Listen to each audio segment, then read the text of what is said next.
காலையில எந்திரிச்சோடனே நம்ம குழந்தைகளுக்கும் சரி, நம்மளோட ஹஸ்பண்ட்ஸ்க்கோ, நம்ம வைஃப்ஸ்க்கோ நம்ம வந்துட்டு என்னென்ன கொடுக்குறோம்? Coffee, tea. நான் வந்துட்டு புரோட்டீன் ஷேக் குடிக்கிறேன், பூஸ்ட் குடிக்கிறேன், ஹார்லிக்ஸ் குடிக்கிறேன், மைலோ குடிக்கிறேன். ஓ மை காட், எல்லாத்தையுமே ஸ்டாப் பண்ணிடுங்க. நாளையிலேருந்து உங்கள் வீட்டில் வந்துட்டு இந்த அழகான ஜூஸை நீங்கள் ட்ரை பண்ணுங்க.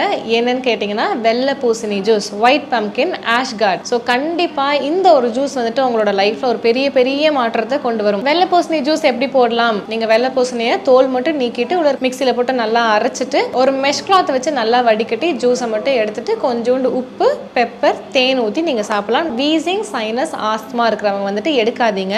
ஒருவேளை எடுக்கிறீங்கன்னா அதில் கொஞ்சம் பெப்பர், இந்து உப்பு ஆட் பண்ணி எடுங்க. இதை எடுத்துட்டு ட்ரை பண்ணுங்க. இல்லை அது உங்களுக்கு ரொம்ப கஷ்டமாக இருக்குது, எனக்கு வீசிங் ஜாஸ்தியாகுது, சைனஸ் ஜாஸ்தியாகுதா, நீங்கள் எடுத்துக்க வேண்டாம். மற்றபடி எல்லாருமே ஆக்சுவலாக இப்போ பிரெஸ்ட் ஃபீடிங் மதர் அது இதுன்னு ஏகப்பட்ட கேள்வி.